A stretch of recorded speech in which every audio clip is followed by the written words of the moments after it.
about how the political spectrum looks like going forward. And one of the most important things to note is that there is a high level of impunity, rigging with impunity that is rising in this country. The level at which ballot stuffing, the level at which elections, the violence, and related election offenses occurred in this country is unprecedented. And people do it in broad daylight. They do not care. They have no shame. And you, right from the presidential election, when we saw that the biometric machine had failed to work in an election started at about 11, and then the Electoral Commission, instead of deferring the election to another day until the machines work, decides to go ahead and hold the elections without the biometric. And then they said, you know, that secured statutory instruments to be able to do so. And so it's unfortunate that even if you just look at the polling day, what occurred in the polling day demonstrated our incompetence, demonstrated the Electoral Commission incompetence to hold the elections. It wasn't an election, it was a selection, it was marred by violence, rigging, ballot stuffing, and all these things. And in most cases, there are videos circulating where election polling agents are the ones who are taking the ballots. What this means is that you are denying Ugandans an opportunity to select their leader. You are fooling them. Ugandans have been bamboozled, and you cannot continue to bamboozle Ugandans at that level. So it's unfortunate that the elections went this way. As a party, we lost members of parliament, but we're able to secure local government positions. That is a plus for us, especially a party that has just started in less than 6 months, and we're able to secure that kind of visibility, but also that kind of input into the general election. So it is unfortunate that that happened. Now, going to the issue of now the aftermath, after people losing elections in a rigged manner, some of them have decided that they are going to meet President Museveni to look for a few crumbs, to look for something to eat. Some are looking for job opportunities. It's unfortunate that if we are discussing matters that are concerning our country, that are concerning the issues of Uganda, that we treat them with such shallowness, we treat them with such a selfish interest. And many people have decided to cross to NRM. It, of course, they are right, but then the hypocrisy around it. The hypocrisy around when you cross because you want to secure a few benefits for yourself. And it's unfortunate most of these individuals are selfish. They do not stand for the will of the people. They are hypocritical in nature. And so to cross at such a time is unfortunate. We are championing a transition agenda. We are championing an agenda to make sure that we have a better democracy. And like my president said already, that we'll be able to challenge some of these actions in the Constitutional Court to so that we don't have a repeat of them. But also, importantly, if we are discussing a transition, this must be publicly known to the community. It must be known to the stakeholders. There must be a legal framework to help us to shape a discussion around transition. You can't talk about transition and dialogue. The legal instruments are not there. Who guarantees what, where? Who is in charge of this transition? And you know, we do not want anybody to stealthily discuss transition, and as some people want to put a few people because they are sons of so and so, and I've seen some people talk about some people being the next president because they are sons of certain privileged individuals. A transition of a country as important as Uganda, a strategic country like Uganda within the East African region, we must offer Ugandans an opportunity to have a transition which is meaningful, which seeks to address issues of sharing natural resources, which seeks to address issues of distribution of the national cake, which seeks to address the issue of political sharing of the political cake, which seeks to address issues that are surrounding the manner in which we handle our different issues, our health system, which has collapsed largely, our education system, which is very brutal, an education system which is very expensive, unregulated. Anybody, people are charging fees even for primary school, 1 million, 2 million, 3 million. And you see, while we have liberalized We need to provide an opportunity to equalize opportunities for all Ugandans. So you have a failed health system, you have a failed education system, you have a failed transport system, you have everything up and about, and we cannot continue to say that we discuss with one man who has failed after 40 years to deliver this country to a place where he should have delivered, because 40 years is such a long time. By now we should have reached a certain level, the dignity of a Ugandan. Do we have the Ugandan at heart? A Ugandan whom we want to make sure that he has a social welfare. For example, the National Social Security Fund, you only can pick your money after 50, but even then, at 45 you must have saved for 10 years. Whose social security are you then securing? Why should it be so difficult, for example, to have this social security, to the extent that you must wait? I have seen funds, after some years you're able to secure some of it without going through a struggle. So there are many things that Ugandans are going for. The rate at which Ugandans are leaving this country to go and be slaves in different parts of the Middle East and other parts of the world, because we have not created an environment in this country. So these conversations are conversations that we as a people, as political actors, we are not going to allow a sham dialogue process, a sham transition process. And so this is why we do not support any set of individuals who are stealthily going to meet the president, usually at night. Some of them meet him during broad daylight, but they are going there without authorization from their political parties. They are going there as individuals. I don't think there's any political party which has asked individuals to go and represent them on any matter. We have not, as the Democratic Front, and we don't plan to do so until we have put a bare minimum. There must be a foundation, and our foundation is around legal, policy and institutional framework to be able to address critical issues within the law, so that as we are moving forward, if you're talking about the transition, what about reparation?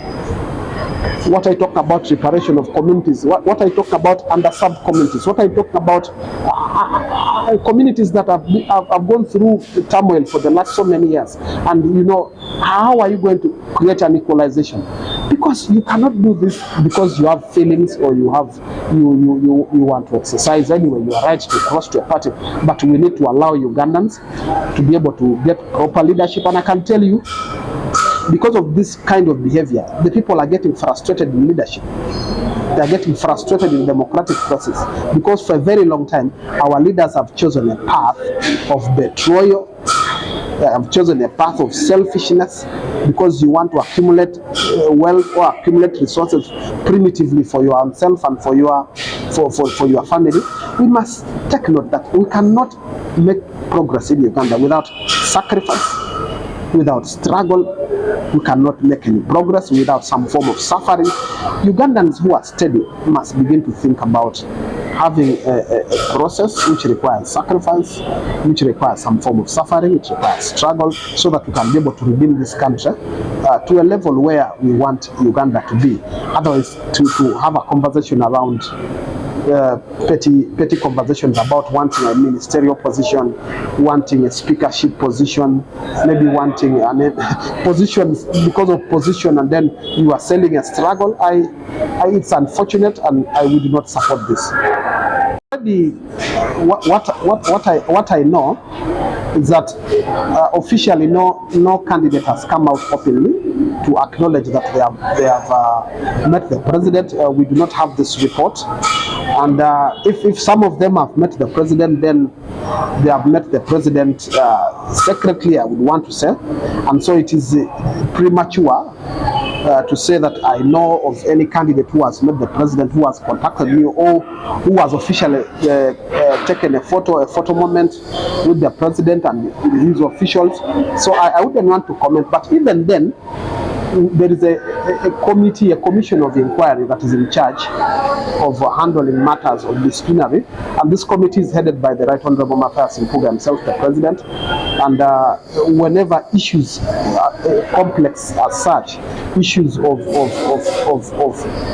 that nature, there is a committee that we report to.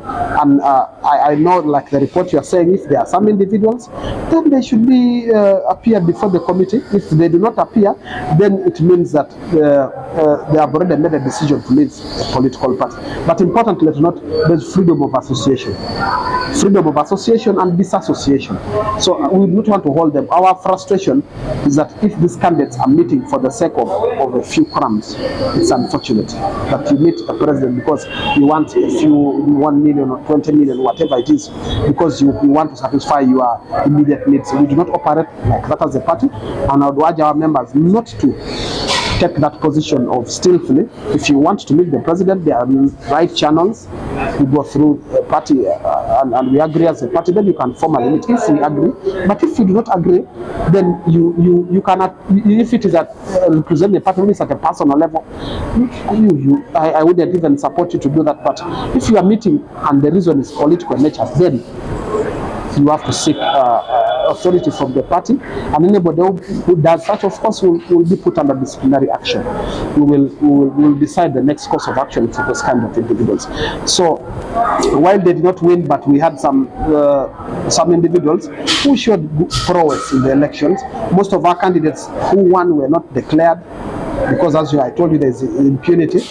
Most of them won, but were not declared because of reasons that the NRM decided to cheat elections, to rig elections openly without shame, because they do not believe that anybody can amount to put a certain level of resistance. So these are conversations for which we want to talk about as a country. That can we meaningfully talk about democracy? Can we meaningfully talk about issues of governance in this country? They are not discussed in a state house, in an environment which is a hostile.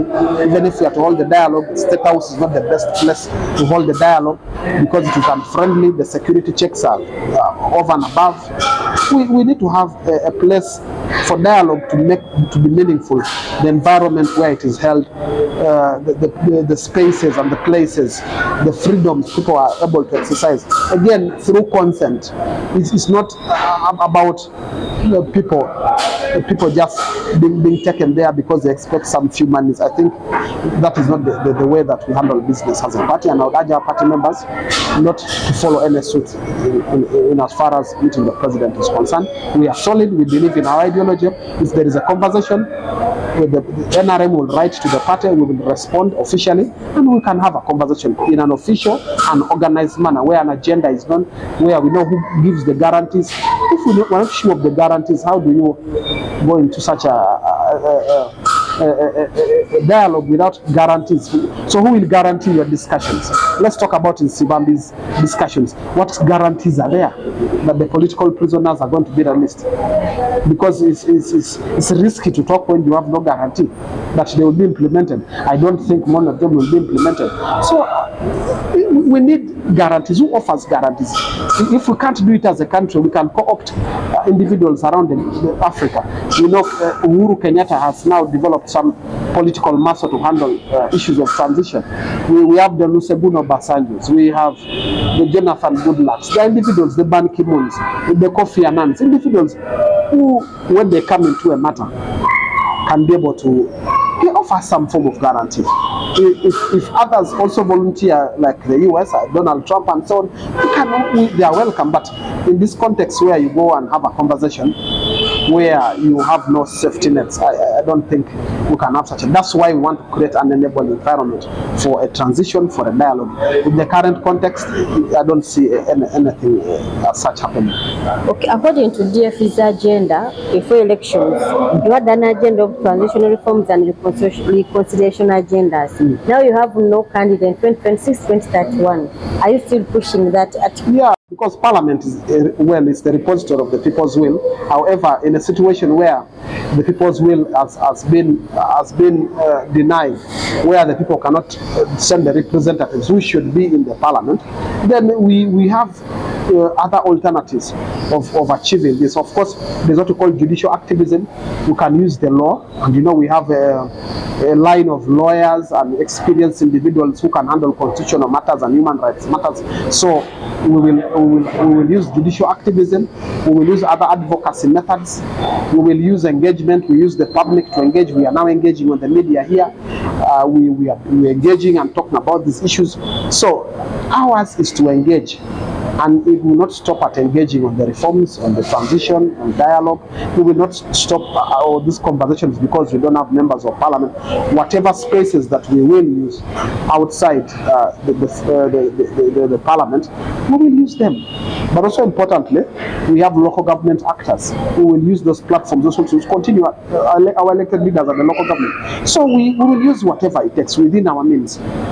If it is means of non-violence, yes, where need be, we will be able to use them, because for us to boycott or to boycott certain things is one way that we can use to be able to make sure that we have the reforms in place. Otherwise, to participate in political processes or elections without reforms is meaningless, and I think we have confirmed this in 2026, and we are sitting down on the round table to reaffirm, but also to continue demanding.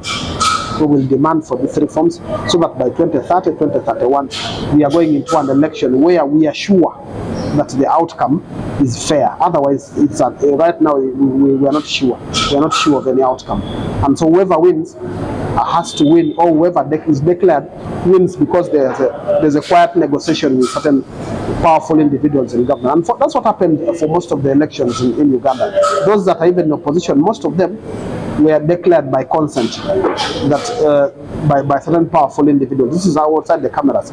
So you have an opposition that goes to parliament and is sort of a negotiated declaration.